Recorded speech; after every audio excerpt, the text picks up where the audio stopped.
بسم اللہ الرحمن الرحیم۔ السلام علیکم دوستو، دنیا بھر کی خبروں میں آج آپ سنیں گے، لیکن اس سے پہلے اگر ہو سکے تو لائک، سبسکرائب اور بیل آئیکن کا بٹن ضرور دبا لیں۔ شکریہ۔ بھارت میں کسانوں کا احتجاج جاری، پولیس کا تشدد، کئی کسان زخمی۔ شمشان گھاٹ کی چھت گرنے سے اب تک 23 افراد اپنی جان سے ہاتھ دھو بیٹھے ہیں۔ تقاضے پورے کیے بغیر بھارت میں کورونا ویکسین کی منظوری۔ دنیا کو ڈیزیز ایکس نامی خطرناک بیماری سے شدید خطرہ۔ امریکی طیارہ بردار بحری جہاز خلیج میں ہی رہے گا، امریکہ۔ آسٹریلیا کی قومی ترانے میں تبدیلی۔ اپوزیشن کی پوری تحریک این آر او کے لیے ہے جو نہیں دوں گا، وزیر اعظم عمران خان۔ عمران خان عزت سے نہ گئے تو عوام کے ساتھ مل کر کچھ اور کریں گے، مریم نواز۔ کوٹری میں مندر کی مورتیوں کو پہنائے گئے زیورات چوری۔ بری عادت کو چھوڑنے کی کوشش 66 دن تک برقرار رکھی جائے، سائنسدان۔ احتجاج کے دوران اب تک 60 کسان اپنی جان دے چکے ہیں۔ ایسا گاؤں جہاں سردی سے تھرمامیٹر ہی پھٹ گیا۔ دماغی کمزوری یا یادداشت کو مضبوط بنانے والا اصول۔ تو آئیے چلتے ہیں اب خبروں کی تفصیل کی جانب۔ بھارت میں کسانوں کا احتجاج جاری ہے، پولیس نے دہلی جانے والوں پر تشدد کر کے کئی مظاہرین زخمی کر دیے۔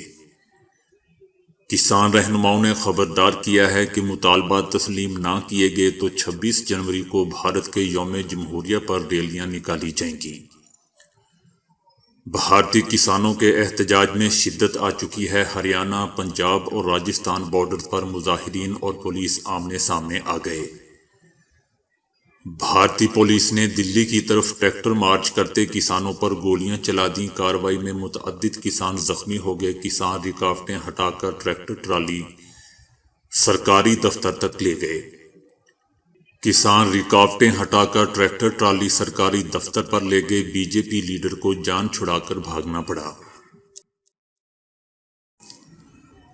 بھارتی ریاست اتر پردیش میں شمشان گھاٹ کی چھت گرنے سے اب تک 23 افراد جاں بحق ہو چکے ہیں۔ اتر پردیش کے شہر مراد نگر میں بارش کے دوران متعدد افراد نے شمشان گھاٹ میں بنی چھت کے تلے پناہ لی تھی۔ بارش سے اس سائبان کی چھت گر گئی۔ بھارت نے کورونا ویکسین کی منظوری کے تقاضے پورے کیے بغیر ایک بھارتی کمپنی کی بنائی ہوئی کورونا ویکسین کی منظوری دے دی۔ اپوزیشن نے بھارتی حکومت کی جانب سے تقاضے پورے کیے بغیر کورونا ویکسین کی منظوری کے اقدام کو کڑی تنقید کا نشانہ بنایا ہے۔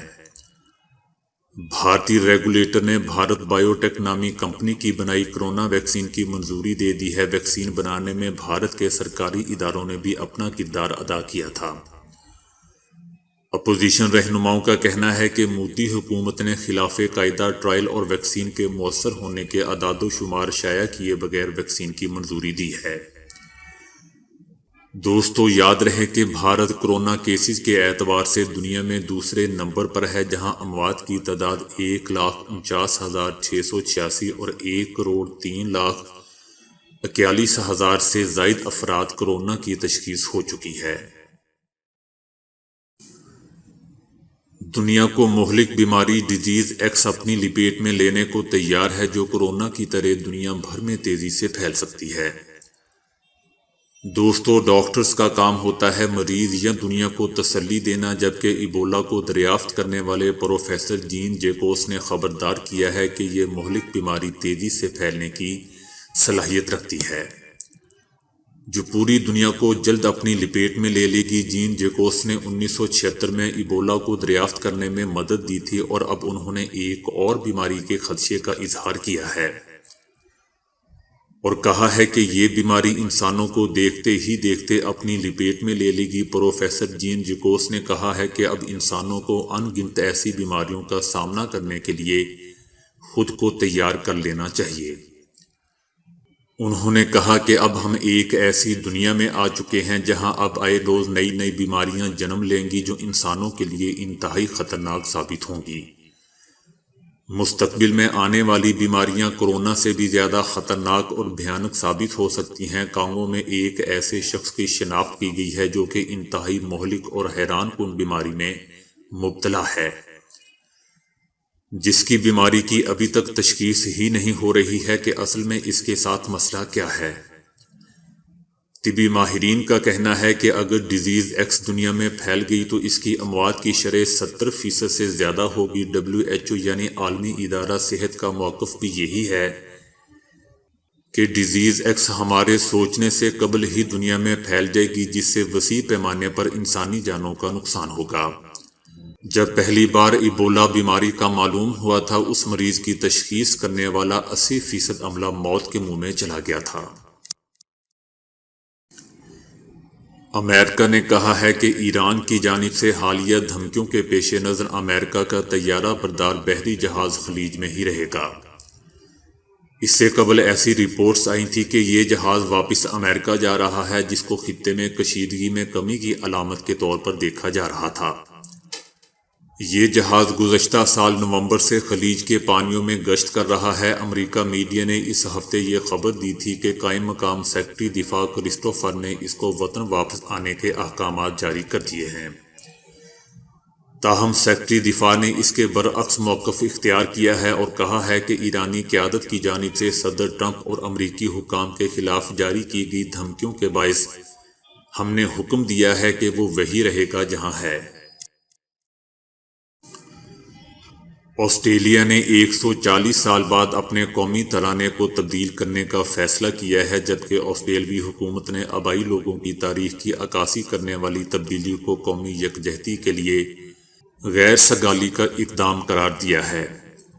آسٹریلیا میں طویل عرصے سے ہزاروں برسوں سے آباد مقامی لوگوں کی تاریخ کو ایڈوانسڈ آسٹریلیا فیئر نامی قومی ترانے میں شامل کرنے کے لیے مطالبہ کیا جاتا رہا ہے۔ 1878 میں تحریر کیے گئے اس ترانے کے بول جدید آسٹریلیا کی عکاسی کرتے تھے، جس میں آسٹریلیا کی قدیم آبادی سال ہر سال سے اعتراض اٹھاتے ہوئے اسے تبدیل کرنے پر زور دے رہی تھی۔ پہلے ترانے کے بول کچھ اس طرح تھے کہ آسٹریلیا کے لوگوں، آؤ خوشی منائیں کہ ہم جوان اور آزاد ہیں۔ ترانے کی دوسری سطر کو ہم جوان اور آزاد ہیں کی بجائے ہم ایک اور آزاد ہیں اس سے تبدیل کر دیا جائے گا۔ آسٹریلیا کے حزب اختلاف کے رہنما کہتے ہیں کہ یہ ایک کھوکھلا اقدام ہے، کیونکہ پہلی قوموں کے مقامی لوگوں کو تسلیم کیے بغیر ترانے میں ایک لفظ کی تبدیلی کوئی خاص معنی نہیں رکھتی۔ وزیر اعظم عمران خان کا کہنا ہے کہ حکومت کو پی ڈی ایم سے کوئی خطرہ نہیں، اپوزیشن کی پوری تحریک NRO کے لیے ہے جو نہیں دوں گا۔ وزیر اعظم عمران خان نے اپوزیشن کو ٹف ٹائم دینے کی ہدایت کرتے ہوئے کہا کہ پی ڈی ایم فارغ ہو چکی ہے اور اپنی موت آپ مر رہی ہے۔ حکومت کو پی ڈی ایم سے کوئی خطرہ نہیں ہے، انہوں نے کورونا کے دنوں لوگوں کی زندگی سے کھیلنے کی کوشش کی۔ وزیر اعظم کا کہنا تھا کہ کوئی بھی معاشرہ احتساب کے بغیر آگے نہیں بڑھ سکتا۔ اپوزیشن کا احتساب شروع ہوا تو سب اکٹھے ہو گئے، کچھ بھی ہو جائے احتساب کا عمل جاری رہے گا۔ وزیر اعظم نے مزید کہا کہ ماضی کی حکومتیں قومی خزانے کو لوٹتی رہیں۔ وزیر اعظم نے مثال دیتے ہوئے کہا کہ نیب نے ہمارے دور میں گزشتہ 2 سال میں 390 ارب روپے کی وصولی کی، جبکہ اسی نیب نے 2008 سے 2018 کے 10 سالہ دور میں صرف 104 ارب روپے کی ریکوری کی۔ یہ کرپٹ حکمرانوں کے سیاہ دور کے 10 سال تھے۔ مریم نواز کا کہنا ہے کہ عمران خان اگر نواز شریف کی طرح عزت سے جانے پر راضی نہیں ہوئے تو لوگوں کے ساتھ مل کر کچھ اور فیصلہ کریں گے۔ مریم نواز کا کہنا تھا کہ گزشتہ روز بہاولپور کے عوام نے میرا دل جیت لیا، لوگوں نے سیاسی مزاج سے ہٹ کر اپنا ہی ریکارڈ توڑ ڈالا، کیونکہ ریلیاں یہاں کا کلچر نہیں ہے۔ میں حیران ہوں کہ اتنی بڑی تعداد میں لوگ کبھی گھروں سے نہیں نکلے، اس لیے میں نے کل کہا تھا کہ پنجاب جاگ چکا ہے۔ مریم نواز کا مزید کہنا تھا کہ لانگ مارچ ضرور ہوگا، لیکن پی ڈی ایم اس کی تاریخ کا اعلان لوگوں اور موسم کی سہولت کو مد نظر رکھ کر کرے گی۔ ہم استعفے بھی دیں گے اور عمران خان سے استعفیٰ بھی لیں گے۔ پاکستان کوٹری کے مندر سے چور مورتیوں کو پہنائے گئے لاکھوں روپے مالیت کے طلائی زیورات اور تاج چوری کر کے لے گئے۔ پولیس کے مطابق چوری کی واردات گرو بال میں ایک گجراتی مندر میں ہوئی۔ سائنسی طور پر ثابت ہو چکا ہے کہ اگر 66 روز تک کسی بری عادت کو ترک کیا جائے یا اچھی عادت کو اپنانے کی کوشش کی جائے تو اس سے مستقل مزاجی میں بہت مدد ملتی ہے۔ ہماری کچھ اچھی عادتیں لاشعوری طور پر ہماری زندگی میں شامل ہوتی ہیں، مثلاً صبح اٹھ کر دانت صاف کرنا، غسل کرنا، نماز پڑھنا یا پھر شام کے چائے پینا یا چہل قدمی کرنا۔ اسی طرح کچھ بری عادتیں بھی لاشعوری طور پر زندگی میں شامل ہوتی ہیں اور مشکل سے ہی جان چھوڑتی ہیں۔ بعض ماہرین کا خیال ہے کہ اچھی عادت کو زندگی کا حصہ بنانے میں 21 سے 40 دن کا اس پر عمل کرنا ضروری ہوتا ہے، لیکن اب اس پر مزید روشنی ڈالی گئی ہے۔ 21 دن کا معاملہ 1960 میں پلاسٹک سرجن میکسویل مالز کی ایک کتاب سے پاپولر ہوا تھا۔ انہوں نے کہا تھا کہ پلاسٹک سرجری کے 21 روز بعد مریض اپنے بدلے ہوئے چہرے سے مطمئن ہو جاتا ہے۔ پھر 2009 میں ایک تحقیق نے اس تصور کو رد کر دیا کہ نئی اچھی عادت اختیار کرنے اور بری لت چھوڑنے کے لیے 21 دن کافی نہیں ہوتے۔ ابھی یونیورسٹی کالج لندن میں 96 افراد پر 12 ہفتوں تک تحقیق کی گئی ہے۔ اس مطالعے سے معلوم ہوا ہے کہ کوئی نئی عادت اپنانے میں اوسطاً 66 دن لگ سکتے ہیں، لیکن ہر فرد میں یہ صلاحیت مختلف ہو سکتی ہے۔ تحقیق سے معلوم ہوا ہے کہ 2 یا 3 ہفتوں میں ہم کسی عادت کو اپنے رویے میں شامل نہیں کر سکتے، بلکہ اس کے لیے کم سے کم 2 ماہ کا عرصہ درکار ہوتا ہے۔ اسی لیے 21 روز کا مفروضہ اکثریت پر کام نہیں کرتا اور ضروری ہے کہ کسی بری عادت کو چھوڑنے کی روش 66 روز تک برقرار رکھی جائے تو اس کی ضرورت دماغ سے ختم ہو جاتی ہے۔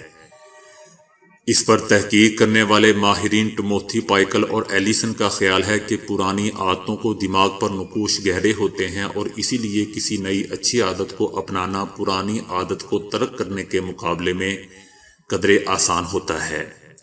یعنی بری عادت چھوڑنے میں آپ کو بطور خاص اپنا عزم بھی استعمال کرنا ہوتا ہے۔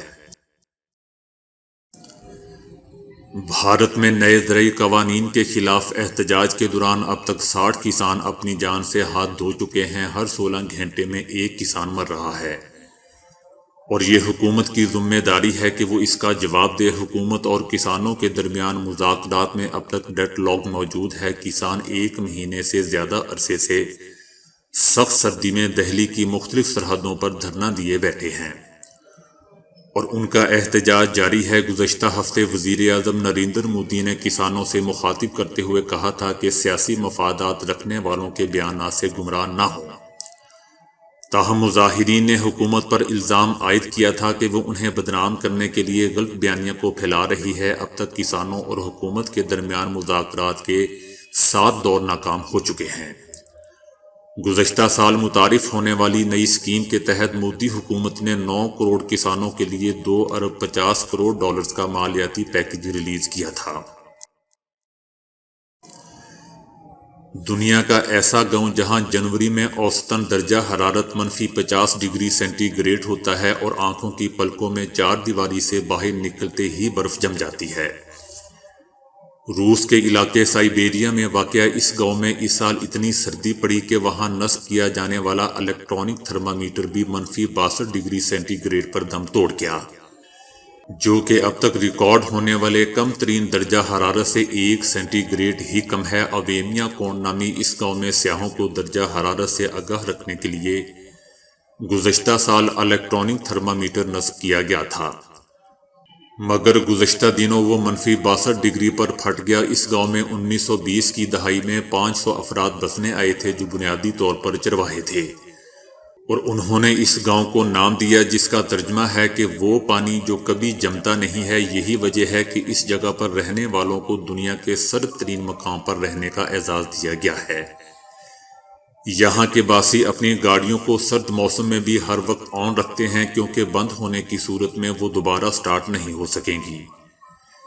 کسی کی موت کی صورت میں تدفین کا عمل بہت مشکل ہوتا ہے کیونکہ برف اتنی سخت ہوتی ہے کہ گڑھا کھودنا آسان نہیں ہوتا۔ اس مقصد کے لیے پہلے تدفین کے مقام پر آگ جلائی جاتی ہے، پھر پگھلی ہوئی برف کو ایک طرف کر کے چند انچ کا گڑھا کھودا جاتا ہے۔ یہی عمل کئی دن تک دہرا کر گڑھا اتنا گہرا ہوتا ہے کہ کسی کو دفن کیا جا سکے۔ آپ جانتے ہیں کہ زندگی میں چند سادہ اصولوں پر سختی سے عمل پیرا ہو کر آپ دماغی کمزوری سے بچ سکتے ہیں اور بڑھاپے میں بھی اپنی یادداشت کو بحال رکھ سکتے ہیں۔ برطانیہ میں ہونے والی ایک نئی تحقیق کے مطابق اگر ورزش کو زندگی کا حصہ بنایا جائے، سبزیوں اور پھلوں کو خوراک میں شامل کیا جائے، موٹاپے پر کنٹرول اور شوگر اور ہائی بلڈ پریشر کو قابو میں رکھا جائے تو دماغی کمزوری کے مرض ڈیمنشیا سے محفوظ رہا جا سکتا ہے۔ HU کے نام سے مشہور فلاحی تنظیم کی جانب سے کی جانے والی اس تحقیق میں انکشاف کیا گیا ہے کہ دماغ کا سب سے بڑا سبب ہمارا غیر صحت مند طرز زندگی ہوتا ہے۔ جوں جوں ہماری عمر بڑھتی جاتی ہے، دماغ میں تیزی سے تبدیلیاں واقع ہونا شروع ہو جاتی ہیں، جس کی وجہ سے یادداشت کی کمزوری اور سوچنے کی صلاحیت میں کمی کا سامنا کرنا پڑتا ہے۔ لیکن ماہرین کے مطابق اگر ہم ورزش کو زندگی کا حصہ بنا لیں، سبزیوں اور پھلوں کو خوراک میں شامل کر لیں، موٹاپے پر کنٹرول کر لیں اور شوگر اور ہائی بلڈ پریشر کو قابو میں رکھیں تو ایک صحت مند زندگی گزار سکتے ہیں اور دماغی کمزوری سے بھی بڑی حد تک بچ سکتے ہیں۔ تو دوستو، آج کے لیے اتنا ہی۔ ویڈیو کو لائک اور شیئر کرنے کا بہت بہت شکریہ۔